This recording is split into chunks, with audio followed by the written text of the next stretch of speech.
আমাদের শ্রমিক ভাইয়েরা বাইরে কাজ করে, আমাদের শ্রমজীবী ভাইয়েরা, প্রবাসীরা, তাদের ব্যাপারে গুরুত্ব দিতে হবে। আমাদের শ্রমের দাম সবচেয়ে কম, সবচেয়ে কম। তারা এম্বাসিতে গুরুত্ব পায় না, এয়ারপোর্টে গুরুত্ব পায় না। এই সরকার অবশ্য তাদেরকে অনেক গুরুত্ব দিচ্ছে। আমাদের অদক্ষ শ্রমিককে যখন আমরা দুবাই পাঠাই অল্প বেতন পায়, কিন্তু ইন্ডিয়ানরা দক্ষ শ্রমিক পাঠাইলে তার 3 গুণ বেতন পায়। আমরা আমাদের শ্রমিকদেরকে অদক্ষ ভাবে আর পাঠাতে চাই না, দক্ষ শ্রমিক পাঠিয়ে আমরা রেমিটেন্সের বন্যা বইয়ে দেব। আমাদের শ্রমিকদের পাঠানো রেমিটেন্সের টাকায় সচল থাকে আমার দেশের অর্থনীতির চাকা। তাদেরকে সবচেয়ে গুরুত্ব দিতে হবে। আমরা ফ্রিডম ফাইটার, মুক্তিযোদ্ধা, আর আমার প্রবাসী ভাইরা হচ্ছে রেমিটেন্স ফাইটার। জোরে বলো ঠিক কিনা? তাহলে আমাদের এই জনশক্তিকে জনসম্পদে ট্রান্সফর্ম করতে হবে, ঠিক কিনা বলেন? সরকার জনগণকে এভাবে পলিশ করতে হবে।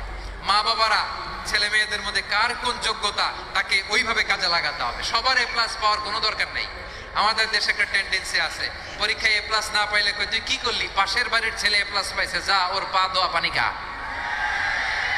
কি খা?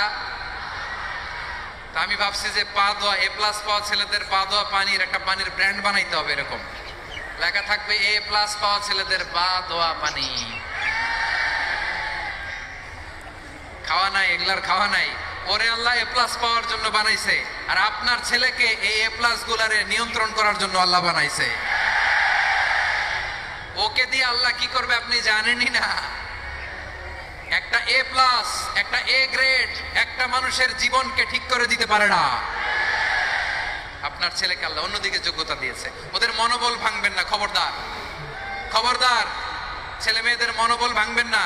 যাকে দিয়ে যেটা হবে তাকে দিয়ে সেটা করতে হবে, তার প্রতিভাকে সেভাবে কাজে লাগাতে হবে। তাহলে বাংলাদেশ, আমাদের এই জনসংখ্যা জনসম্পদে রূপান্তরিত হবে।